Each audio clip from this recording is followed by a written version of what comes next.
আসসালামু আলাইকুম। আজকে গেছলাম ফ্রেন্ডে করে লইয়া জুস খাওয়াত। রুবেল জুস। আপনারা চিনেন নি আসলে জানি না। শাহিদগাঁও রুবেলের দোকান।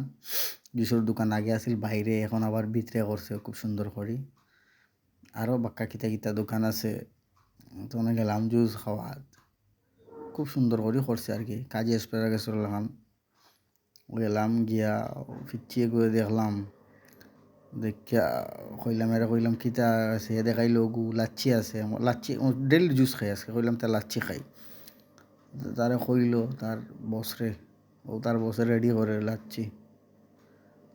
ও লর ও কিতা ডালিয়া দিব আল্লাহ জানে, দইছে পরিষ্কার করছে।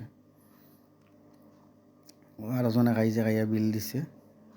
ও অপেক্ষা করাম বইয়া 1 ঘন্টা করা নাই, গিয়ে আমার ভিডিও করে ও কিতা দিছে। ও আমি জিগে গেলাম এটা কিতা দিলা বাহ। ও ফিরছে গিয়া দেখাইব, হয়েছে আবার দুধ। তো ফিরছে গিয়া আড়াইয়া দেখা ডানো দুধ, আল্লাহ আনে ডানো হয়েছে নাই, তো রেডি হয়ে গেছে। আমরা লাচ্ছি লাচ্ছি রেডি হয়েছে খুব সুন্দর, বাট একটু বেশি ঠান্ডা আর একটু লবণ লবণ, বেশি লবণ খাইরাম, বেশি ঠান্ডা। ও হেও খা, আমার স্পন্সর রে ভাই, ও বিল দিছে। আমি আবার মাগনা খাইছে, খুব আরাম।